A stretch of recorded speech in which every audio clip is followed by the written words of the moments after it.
Hello বন্ধু, নমস্কার। তোমরা কেমন আছো? আমি ভালো আছি। আজকে একটা রেসিপি করছি। দেখো, তেলের পর কটা পাঁচ ফোড়ন, কাঁচা লঙ্কা দিয়েছি আর কাঁঠালি আটি, পটল আলু দিয়ে প্রথমে ভাজা ভাজা করে নেব। ওলের ডাঁটা চচ্চড়ি করছি। দেখো, এটা একটু ভাজা ভাজা করে নিচ্ছি। তারপরে একটু লবণ, একটু হলুদ দিয়ে দিয়েছি। ঠিক আছে, একটু ঝাল ঝাল করে করেছি।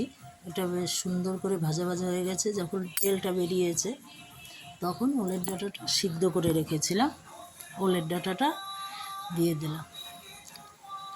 দিয়ে ভালো করে কষবো। ওই ওলের ডাঁটাটা সিদ্ধ করা হয়েছে, জল আছে তো, ওটা জলটা টেনে গেলে ভালো করে কষে নিয়েছি।